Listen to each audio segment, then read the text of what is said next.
नमस्कार, स्वागत है आपका खबर एचपी में। तो आइए जानते हैं हिमाचल के हर छोटे बड़े शहर से जुड़े 30 फटाफट बड़ी खबरों को। इससे पहले यदि आप वीडियो को लाइक नहीं किए हैं तो लाइक कर दीजिए और चैनल में नए तो चैनल को सब्सक्राइब कर लीजिए। और आप वीडियो को कहां से देख रहे हैं कमेंट बॉक्स में हमें जरूर बताइए।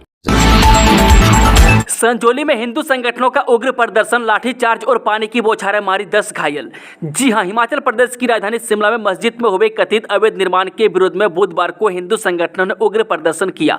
जिला प्रशासन के धारा 163 लगाने के बावजूद संजौली में हजारों की भीड़ जुटी और मस्जिद गिराने की मांग को लेकर प्रदर्शनकारी करीब 6 घंटे अड़े रहे। गुस्साई भीड़ को काबू करने के लिए पुलिस को 2 बार लाठीचार्ज करना पड़ा। वह पानी की बौछारें भी की।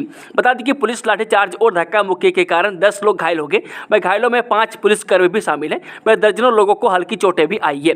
वहीं पुलिस ने प्रदर्शनकारी को रोकने के लिए बैरिकेड लगाए थे, लेकिन गुस्साए लोगों ने बैरिकेड भी तोड़ डाले। इसके बाद जब भीड़ मस्जिद से महज 50 मीटर दूरी पर पहुंची तो दूसरे बैरिकेड तोड़ने की कोशिश करने पर धक्का मुक्की से माहौल और तनावपूर्ण हो गया। वह पुलिस ने दोबारा भीड़ पर लाठीचार्ज कर दिया। इस दौरान दमकल वाहनों की मदद से पानी की तेज बौछारों से भी भीड़ को नियंत्रित करने की कोशिश की गई। वह पुलिस ने सुबह 9 बजे शुरू हुए प्रदर्शन से दोपहर बाद 3:30 बजे तक 2 बार लाठीचार्ज किया। इसके बावजूद लोगों की भीड़ हटने को तैयार नहीं थी। मैं कई बार प्रदर्शनकारियों के आगे पुलिस बेबस नजर आई। शैक्षणिक सत्र के मध्य में नहीं किए जाएंगे शिक्षकों के तबादले, शिक्षा निदेशक को आदेश जारी। जी हां, हिमाचल प्रदेश हाईकोर्ट ने शैक्षणिक सत्र के बीच में शिक्षकों के तबादलों न करने के आदेश दिए। कोर्ट ने कहा कि सरकार अपने आदेशों का सख्ती से पालन करे ताकि तबादलों के मामले में किसी शिक्षक से कोई भेदभाव न हो। हाईकोर्ट ने 3 सितंबर को प्रारंभिक शिक्षा निदेशक के खिलाफ कड़ी टिप्पणी करते हुए मुख्य सचिव और शिक्षा सचिव को प्रारंभिक शिक्षा निदेशक की ओर से तबादलों में अपनाए जा रहे दोहरे मापदंड से अवगत करवाने के आदेश जारी किए थे। मैं शिक्षा सचिव से पूछा था कि क्या वह शिक्षा निदेशक के दोहरे मापदंडों से अवगत है। यदि अवगत है तो शिक्षा निदेशक के खिलाफ कोई कार्रवाई क्यों नहीं की गई। यदि अवगत नहीं है तो उनके खिलाफ क्या कार्रवाई की जाएगी। न्यायाधीश अजय मोहन गोयल ने याची रमन कुमार की ओर से दायर याचिका की प्रारंभिक सुनवाई के बाद यह आदेश जारी किए थे। विक्रमादित्य सिंह बोले, मस्जिद अवैध पाई गई तो निश्चित तौर पर की जाएगी ध्वस्त। जी हां, संजौली इलाके में एक मस्जिद के कथित अवैध निर्माण के मामले पर हिमाचल प्रदेश सरकार के मंत्री विक्रमादित्य सिंह ने कहा यह मामला लंबे समय से लंबित है। मैं जहां तक इसमें अवैध भवन के निर्माण की बात है उस पर सरकार ने संज्ञान लिया है। मैंने विधानसभा में भी मजबूती से कहा है कि जैसे ही इसमें फैसला आता है और अगर ये अवैध पाया जाता है तो निश्चित तौर पर इसे ध्वस्त किया जाएगा। मगर हमें कानून की प्रक्रिया से आगे चलना है। हम चाहते हैं कि हिमाचल प्रदेश में शांति का माहौल बना रहे। अनुराग ठाकुर बोले, मौजूदा कांग्रेस सरकार ने प्रदेश को किया दिवालिया घोषित। जी, पूर्व केंद्रीय मंत्री एवं हमीरपुर के सांसद अनुराग ठाकुर ने बुधवार को नगरोटा बागवा प्रवास के दौरान मीडिया से बातचीत में कहा कि मौजूदा प्रदेश सरकार हर मोर्चे पर नाकाम और असफल साबित हुई है। वह चुनावों के दौरान 10 गारंटियां देकर जनता से बड़े बड़े वादे करने वाली यह सरकार जनता को कुछ नहीं दे पाई। वह प्रदेश की जनता अपने आप को ठगा सा महसूस कर रही है। मैं अनुराग ठाकुर ने कहा कि प्रदेश में सरकार बनाने के बाद सुक्खू सरकार ने पहले पेट्रोल डीजल के 2 बार रेट बढ़ाए और अब बिजली पर सेस लगा दिया। वह प्रदेश सरकार ने जनता और कारोबारियों पर वित्तीय बोझ डालने का प्रयास किया है। वह कांग्रेस सरकार ने प्रदेश को दिवालिया घोषित कर दिया है। उन्होंने आरोप लगाया है कि व्यापारी हो या अन्य उपभोक्ता, प्रदेश सरकार जनता की जेबों पर डाके डाल रही है। वह सरकार प्रयास कर रही है कि जनता की जेब से कैसे पैसे निकाले जाए। मैं हालत यह है कि पेंशनरों और कर्मचारियों को पेंशन व तनख्वाह के लिए लंबा इंतजार करना पड़ रहा है। वह मिल के सेस और पर्यावरण सेस के रूप में जनता से पैसे ऐंठने का काम यह प्रदेश सरकार कर रही है। जयराम ठाकुर बोले, निहत्थे लोगों पर लाठीचार्ज और वाटर कैनन का इस्तेमाल दुर्भाग्यपूर्ण। जी हां, पूर्व मुख्यमंत्री एवं नेता प्रतिपक्ष जयराम ठाकुर ने कहा कि अपनी मांगों को लेकर प्रदर्शन कर रहे लोगों पर बल प्रयोग करना, वाटर कैनन का इस्तेमाल करना बहुत दुर्भाग्यपूर्ण है। इस पूरे प्रकरण में सरकार द्वारा पहले दिन से ही पक्षपातपूर्ण कार्रवाई की जा रही है। और जब यह स्पष्ट है कि मस्जिद कानूनी नहीं है तो न्यायोचित कार्रवाई करनी चाहिए, लेकिन कार्रवाई करने के बजाय मुख्यमंत्री प्रदर्शन करने वाले लोगों को ही धमकाते रहे। मैं सख्ती से निपटने की बात करके जन भावना को आहत करने का प्रयास करते रहे। यह सरकार की नाकामी है। मैं सरकार इस मुद्दे को डील करने में, जन भावनाओं को समझने और उसका सम्मान करने में असफल रह गई है। मैं जो काम कानून के हिसाब से किया जा सकता था वह आलाकमान के दबाव में नहीं कर रही है। एचपीयू एसपीयू के खेल और पाठ्येतर गतिविधि कैलेंडर जारी, आम सभा में हुआ फैसला। जी, हिमाचल प्रदेश विश्वविद्यालय शिमला और सरदार पटेल विश्वविद्यालय मंडी की संयुक्त खेल एवं पाठ्येतर गतिविधि परिषद की विश्वविद्यालय शिमला में 52वीं आम सभा आयोजित की गई। मैं इस अवसर पर शैक्षणिक सत्र 2024-25 के लिए इंटर कॉलेज खेल और अन्य गतिविधियों और युवा महोत्सव के कैलेंडर को तय कर जारी किया गया। इस दौरान परिषद की नई कार्यकारिणी का गठन भी किया गया। मैं इसमें टिक्कर डिग्री कॉलेज के प्राचार्य डॉक्टर भूपेंद्र सिंह ठाकुर को दूसरी बार परिषद का सत्र 2024-26 के लिए चयन किया गया। मैं खेल एवं पाठ्येतर गतिविधि परिषद की बैठक में खेल गतिविधियों का कैलेंडर बनाया गया। इसमें अंतर महाविद्यालय खेलों की तिथियां और स्थान तय किए गए। क्लाउड पर होगा अब हिमाचल स्कूल शिक्षा बोर्ड का हर काम, तैयारियों जोरों पर। जी हां, हिमाचल प्रदेश स्कूल शिक्षा बोर्ड का कार्य जल्द ही क्लाउड पर शिफ्ट होगा। मैं कार्य को क्लाउड पर शिफ्ट करने का 50% कार्य पूरा हो चुका है। मैं क्लाउड सिस्टम पर जाने से जहां बोर्ड से संबद्धता प्राप्त स्कूलों को राहत मिलेगी, वहीं परीक्षा परिणाम देखने और आवेदन करने वालों को भी साइट के हैंग से पेश आने वाली समस्याओं से भी सदा के लिए निजात मिलेगी। मैं स्कूल शिक्षा बोर्ड से सरकारी सहित कई निजी स्कूल संबद्धता प्राप्त किए हुए हैं, मैं जिसके चलते बोर्ड प्रबंधन के पास हर वर्ष हजारों विद्यार्थियों का डाटा पहुंचता है। यह अधिकतर ऑनलाइन ही रहता है। मैं साइट पर डाटा अपलोड करने में दिक्कत पेश आती है। बता दें कि दूसरी ओर शिक्षा बोर्ड जब भी रिजल्ट निकालता है तो अभ्यर्थियों को अपना रिजल्ट देखने में सर्वर स्लो होने के कारण दिक्कतें होती है। मैं इसके अलावा शिक्षा बोर्ड की ओर से जब अभ्यर्थियों से आवेदन मांगे जाते हैं तो सर्वर के स्लो होने के कारण मुश्किल होती है। मैं शिक्षा बोर्ड को बार बार अंतिम तिथि में बदलाव करना पड़ता है। अब स्कूल प्रबंधन और अभ्यर्थियों को राहत पहुंचाने सहित बोर्ड के अन्य कार्यों को आधुनिक तकनीक से जोड़ने के लिए क्लाउड पर शिफ्ट किया जा रहा है। मैं स्कूल शिक्षा बोर्ड के सचिव डॉक्टर मेजर विशाल शर्मा ने बताया कि शिक्षा बोर्ड में पिछले कुछ दिनों से छात्र हित में काफ़ी बदलाव किए गए। मैं इसी कड़ी में बोर्ड की कार्यप्रणाली को भी क्लाउड बेस्ड बनाया जा रहा है, मैं ताकि रिजल्ट और आवेदन करने के दौरान अभ्यर्थियों को खासी राहत मिलेगी। कॉलेज प्राचार्य प्रत्यक्ष छात्र संघ चुनाव के पक्ष में नहीं, फैसला सरकार पर छोड़ा। हिमाचल के कॉलेजों के प्राचार्य प्रत्यक्ष छात्र संघ चुनाव करवाने के पक्ष में नहीं है। वे प्राचार्य इस बार भी मेरिट आधार पर एससीए का गठन चाहते हैं।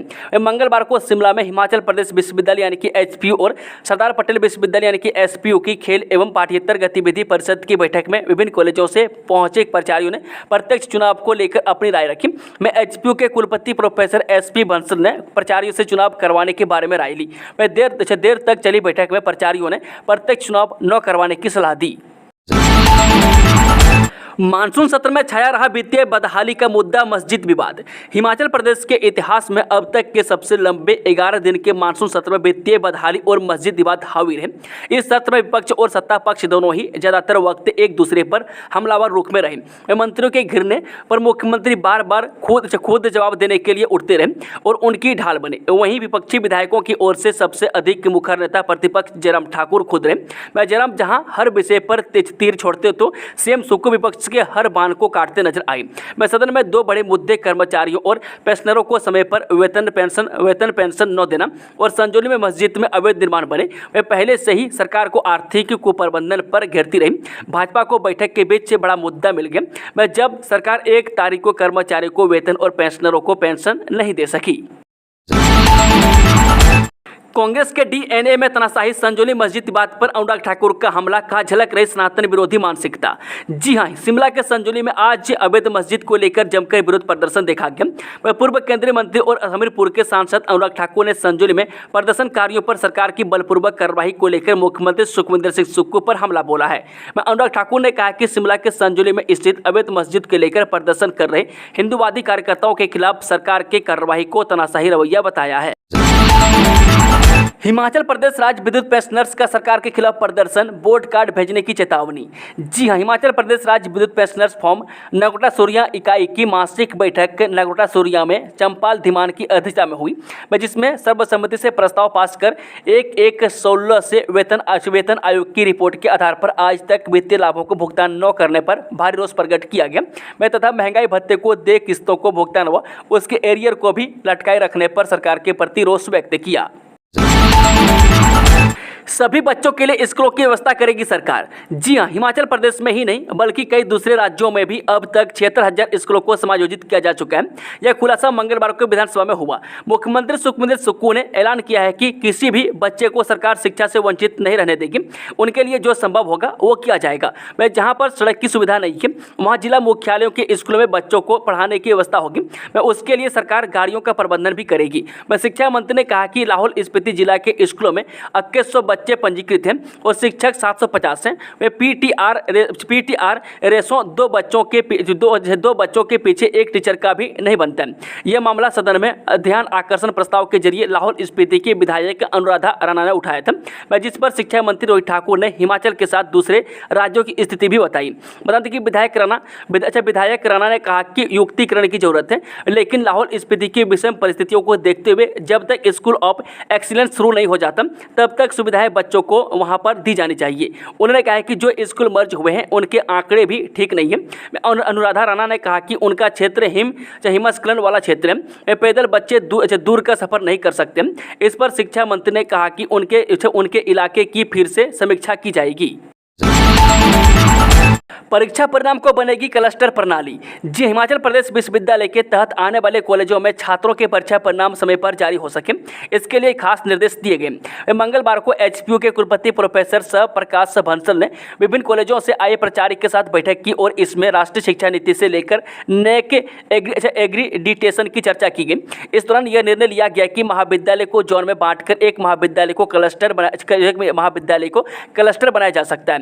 इसका फायदा यह होगा कि पेपर के आवंटन में टाइम बचेगा और परीक्षा परिणाम समय पर आ सकेगा। कुलपति ने महाविद्यालयों के प्राचार्यों के साथ बैठक की। कुलपति ने कहा कि वह जल्द ही राष्ट्रीय शिक्षा नीति 2020 को सभी महाविद्यालयों में लागू करने जा रहे हैं।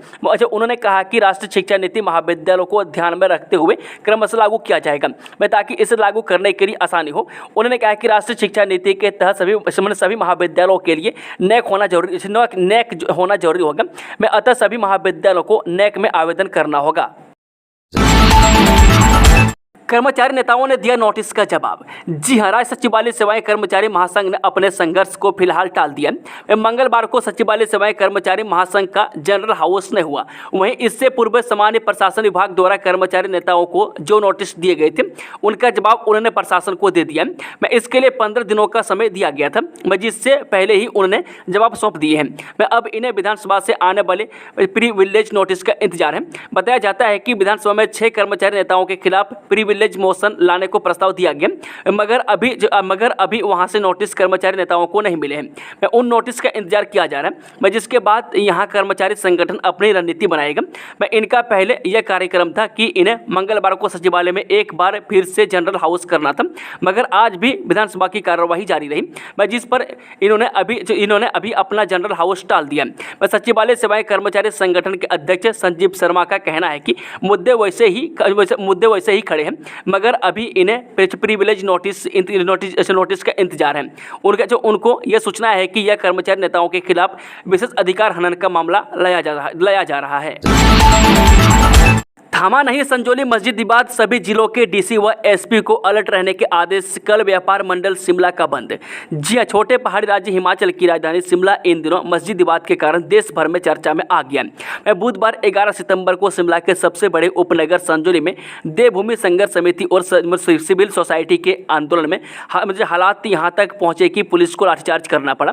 इसमें कई पुलिसकर्मी व प्रदर्शनकारी घायल हुए। देर शाम प्रदर्शन खत्म हो गया, लेकिन सवाल अभी भी बने हुए हैं। संजौली मस्जिद विवाद का दायरा अब कुसुमपट्टी मस्जिद व मंडी के जेल रोड मस्जिद में हुए अवैध निर्माण तक फैल गया। मंडी में भी 13 सितंबर को प्रदर्शन की कॉल है। ऐसे में राज्य सरकार ने सभी जिलों के एसपी व डीसी को अलर्ट रहने के आदेश जारी किए हैं। केंद्रीय कैबिनेट की बड़ी घोषणा, 70 साल के ऊपर के सभी बुजुर्गों को मिलेगा आयुष्मान योजना का लाभ।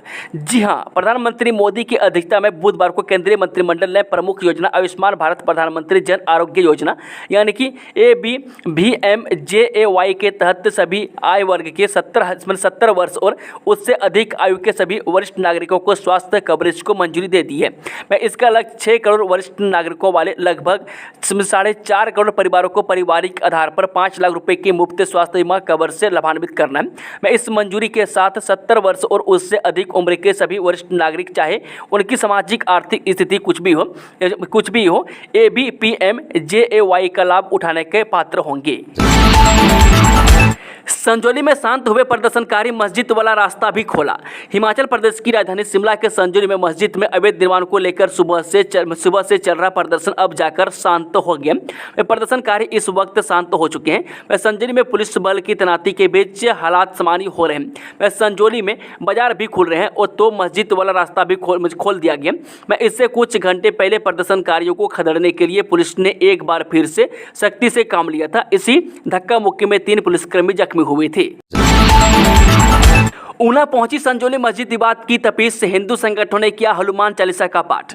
जी शिमला के संजौली में चल रहे मस्जिद विवाद की तपीस से मैदानी इलाके ऊना तक पहुंच गई है। मैं बुधवार को हिंदू एकता मंच के बैनर तले सभी हिंदू संगठनों ने जिला मुख्यालय के म्यूनिसिपल पार्क में बैठकर सामूहिक हनुमान चालीसा का पाठ किया और साथ ही इस मामले को लेकर विरोध प्रदर्शन करते हुए सरकार और प्रशासन के खिलाफ जमकर नारेबाजी की। मैं हिंदू एकता मंच के अध्यक्ष चंदन शर्मा की अगुवाई में हुए इस विरोध प्रदर्शन में कांग्रेस के पूर्व जिला अध्यक्ष अविनाश कपिला, वरिष्ठ चिकित्सक डॉक्टर सुभाष शर्मा, राष्ट्रीय पुरस्कार से अलंकृत सेवानिवृत्त प्रधानाचार्य राममूर्ति लठ और सेवानिवृत्त प्रधानाचार्य देशराज शर्मा सहित कई लोग मौजूद रहे। इस मौके पर हिंदू संगठनों ने सामूहिक हनुमान चालीसा का पाठ किया और मस्जिद विवाद को लेकर प्रदेश सरकार और जिला प्रशासन के खिलाफ जमकर नारेबाजी की। सारी अवैध मस्जिदें मदरसे ध्वस्त चाहते हैं बीजेपी के गिरिराज सिंह, संजौली विवाद पर दे दिया ये बयान। जी हिमाचल प्रदेश में शिमला की संजौली मस्जिद विवाद पर केंद्रीय मंत्री गिरिराज सिंह ने बड़ा बयान दिया। उन्होंने कहा कि वह एक अवैध मस्जिद है और उसे ढहा देना चाहिए। मैं देश में जितने भी अवैध मस्जिदें और मदरसे हैं उन्हें भी ढहा देना चाहिए। मैं फिलहाल देश में बहुत गहरी साजिश चल रही है। मैं बीजेपी के सीनियर नेता के मुताबिक जहाँ जहाँ हिंदू आबादी है वहाँ मुस्लिमों को बसाने की साजिश चल रही है। मैं देवभूमि में रोहिंग्यों को बसाने की साजिश रची जा रही है। मैं वहां के हिंदुओं को धन्यवाद देता हूं कि वे इसका विरोध कर रहे हैं। मैं दरअसल मस्जिद के कथित अवैध निर्माण के खिलाफ हिंदू संगठनों ने यानी कि 11 सितंबर को बुधवार को जमकर विरोध प्रदर्शन किया। चिट्टे की बड़ी खेप बरामद, गिरफ्तार किए 2 युवकों में से एक कांग्रेसी नेता का बेटा। जी गत मंगलवार को बिलासपुर में हजारों लोगों ने चिट्टे के विरुद्ध रैली निकालकर सरकार से चिट्टा तस्करों के विरुद्ध कड़ा दंड देने का प्रावधान करने की मांग की थी और बुधवार को दूसरे ही दिन पुलिस की विशेष टीम ने बिलासपुर सीमा पर गरामोड़ा में नाका लगाकर एक कार से 45 किलोग्राम चिट्टा बरामद किया। वह उधर आरोपियों में शामिल एक युवक के पिता कांग्रेस के ब्लॉक अध्यक्ष हैं। वह डीएसपी मदन धीमान ने बताया कि घुमारवी क्षेत्र की पंचायत धदोल के गांव पड़ियालक के अनिल कुमार पुत्र जागीर सिंह और दकड़ी गांव के गौरव शर्मा पुत्र महेंद्र पाल को इस मामले में गिरफ्तार कर आगामी कार्रवाई जारी है। मणि महेश यात्रा के दौरान 6 लाख से अधिक श्रद्धालुओं ने डल झील में लगाई आस्था की डुबकी। जी उत्तर भारत की सुप्रसिद्ध मणि महेश यात्रा के शाही स्नान में लाखों श्रद्धालुओं ने आस्था की डुबकी लगाई। वह सप्तमी के दिन यहां पर स्थानीय रीति रिवाज के अनुसार अलग अलग जगह से आई छड़ियों ने डल झील तोड़ने की रस्मों को अदा किया। वह डल झील की रस्मों को अदा करने के बाद यहाँ पर शाही स्नान शुरू हो गया। वह ज्योतिषियों के अनुसार शाही स्नान मंगलवार रात 11:02 से शुरू होकर बुधवार दोपहर 2:20 तक चलता रहा। बता दें कि इस दौरान देश विदेश से आए हजारों श्रद्धालुओं ने इस पावन अवसर पर पवित्र डल झील में आस्था की डुबकी लगाकर पुण्य अर्जित किया। मैं इससे पहले मंगलवार को संचुई के शिव गुरुओं की छड़ी ने डल झील तोड़ने की रस्म को अदा किया। मैं तत्पश्चात कार्तिक स्वामी कुगति के गुरुओं ने डल झील के काली डल को पार करके रस्म की अदायगी की। हमटा में ट्रैकिंग पर गए पश्चिम बंगाल के व्यक्ति की मौत, जाने क्या बताई जा रही वजह। हिमाचल प्रदेश के कुल्लू जिला के अंतर्गत आते हमटा क्षेत्र में ट्रैकिंग पर गए पश्चिम बंगाल के एक व्यक्ति की मौत हो गई है। वह व्यक्ति की मौत कारण हृदय गति रुकना बताया जा रहा है। पुलिस ने पोस्टमार्टम करवाने के बाद सब परिजनों को सौंप दिया। मृतक की पहचान रोहन धर उम्र 32 वर्षीय पुत्र कुणाल धर निवासी शांति निकेतन अपार्टमेंट 21B श्रीनाथ मुखर्जी लेन कोलकाता पश्चिम बंगाल के रूप में हुई है। पुलिस के अनुसार मृतक की पत्नी ने पुलिस को बताया कि वे अपनी गाड़ी से मनाली पहुंचे। इसके बाद अन्य 12 लोगों के साथ जरूरी सामान लेकर ट्रैकिंग पर निकले। मैं हमटा से होते हुए जब छिका पहुंचे तो वहां पर इन्होंने टेंट आदि लगाए। मैं जहां पर उसके पति रोहन धर को सीने और बाजुओं में तेज दर्द हुआ। इसके बाद उससे वह अन्य लोगों की मदद से मिशन अस्पताल मनाली लेकर आई। मैं जहां पर चिकित्सकों ने रोहन धर को मृत घोषित कर दिया। शैक्षणिक मध्य सत्र में अब शिक्षकों के नहीं होंगे तबादले, हाईकोर्ट ने दिए आदेश।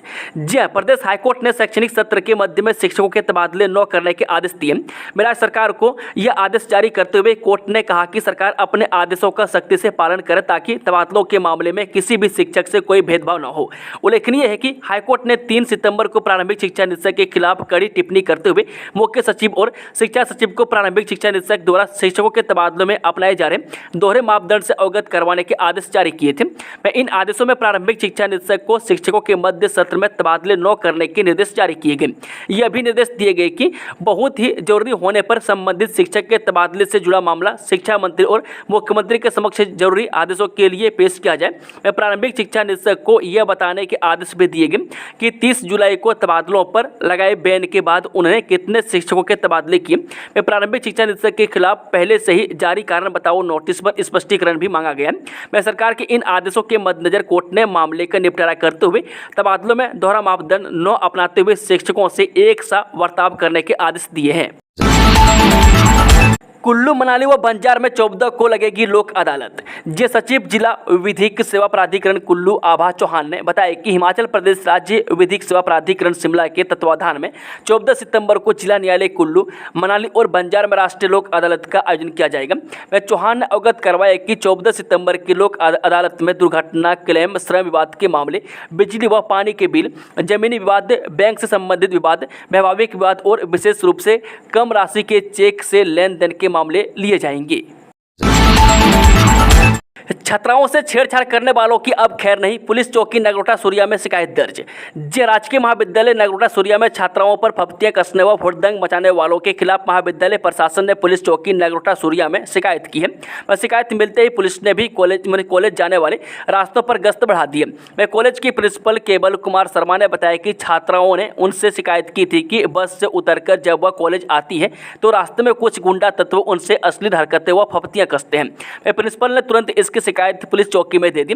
पुलिस चौकी प्रभारी अभिनंदन ने बताया कि शिकायत मिलते ही उन्होंने कॉलेज परिसर में गश्त बढ़ा दी और शरारती तत्वों पर शिकंजा कसने के लिए कुछ पुलिसकर्मी सिविल वर्दी में भी गश्त पर लगा दिए। उन्होंने कहा कि कॉलेज की छात्राओं से छेड़छाड़ व फप्तियां कसने वालों को बख्शा नहीं जाएगा। सरकारी दाव पैच में फंसी राज्य चयन आयोग की पहली पायलट भर्ती।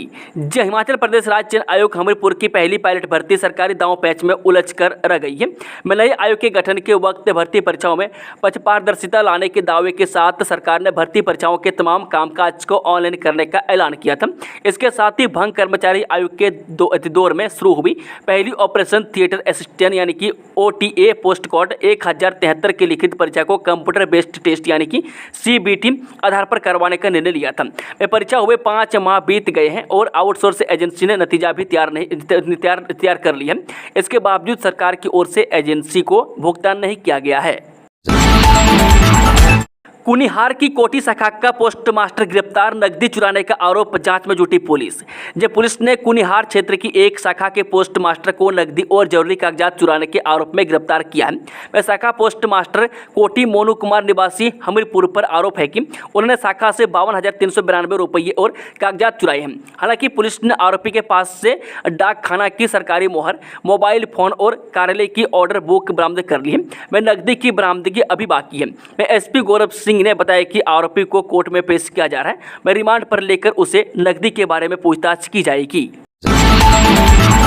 हिमाचल के कई भागों में 2 दिन भारी बारिश का अलर्ट, राज्य में भूस्खलन से कई सड़कें बाधित।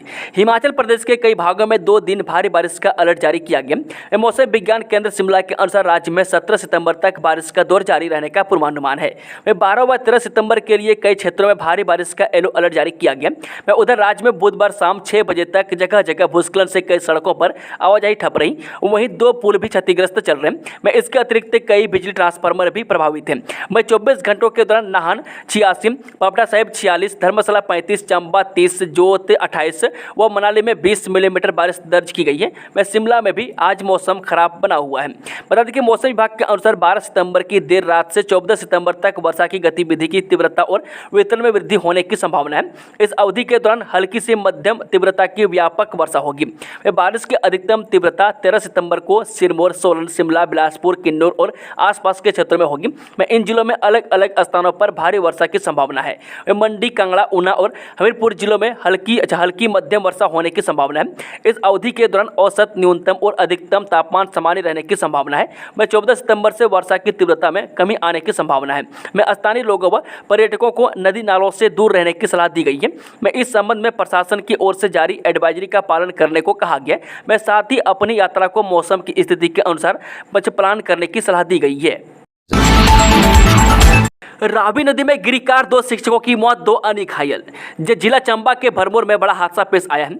यहाँ एक कार अनियंत्रित होकर रावी नदी में जा गिरी। हादसे में कार सवार 2 अध्यापकों की मौत हो गई है, जबकि 2 अन्य गंभीर रूप से घायल हुए हैं। घायलों को इलाज के लिए अस्पताल में भर्ती करवाया गया। बताया जा रहा है कि हादसे के समय कार में कुल 4 लोग सवार थे। हादसा मंगलवार देर रात को पेश आया है। पुलिस ने घटना के संबंध में मामला दर्ज कर हादसे के कारणों की जाँच शुरू कर दी है। प्रदेश भाजपा अध्यक्ष राजीव बिंदल ने वापस लिया मानहानि का केस। प्रदेश भाजपा अध्यक्ष एवं नाहन से पूर्व विधायक डॉक्टर राजीव बिंदल ने मंत्री विक्रमादित्य सिंह के खिलाफ दायर मानहानि मुकदमे को हाईकोर्ट से वापस ले लिया। इस मामले में डॉक्टर बिंदल ने कोर्ट को बताया कि उनका और प्रतिवादियों का आपसी समझौता हो गया। प्रार्थी की ओर से कोर्ट के समक्ष लिखित समझौता भी पेश किया गया। इस वक्तव्य के पश्चात कोर्ट ने विक्रमादित्य के खिलाफ दायर मानहानि से जुड़े दीवानी दावे को वापस लेने की इजाजत दे दी है। डॉक्टर राजीव बिंदल ने कांग्रेसी नेता विक्रमादित्य सिंह सहित नाहन विधानसभा क्षेत्र के 2 अन्य कांग्रेसी नेताओं देशराज लाबाना व सोमदत्त पर मानहानि का दावा करते हुए प्रदेश हाईकोर्ट में मामला दायर किया गया था। बता दें कि प्रार्थी के अनुसार चंद कांग्रेसी नेताओं ने विधानसभा चुनाव प्रचार के दौरान उनके चरित्र पर अंगुलियां उठाने का प्रयास किया था। इसके बाद हाईकोर्ट ने प्रार्थी बिंदल के आवेदन पर उनके खिलाफ सोशल मीडिया सहित अन्य मीडिया के माध्यम से दुष्प्रचार व गलत टिप्पणियां करने पर प्रतिबंध व रोक लगा दी थी। प्रार्थी ने कोर्ट में कहा था कि वह छात्र जीवन से लेकर अब तक सामाजिक और राजनीतिक गतिविधियों में शामिल रहा। वह 3 बार सोलन और नाहन से विधायक भी चुना गया था और 1 बार स्वास्थ्य मंत्री भी रहा। इतना ही नहीं, वह पूरे देश की विभिन्न सामाजिक और सांस्कृतिक गतिविधियों में शामिल रहा और समाज में उनका अच्छा खासा नाम है। दोस्तों, खबरों का सिलसिला समाप्त होता है। अगर जानकारी पसंद आई हो तो वीडियो को लाइक, शेयर, चैनल को सब्सक्राइब जरूर कर लें और कमेंट बॉक्स में कमेंट करके बताएं कि आप न्यूज़ को किस जिले पंचायत से देख रहे हैं। Thank you, all the best. जय हिंद, जय हिमाचल।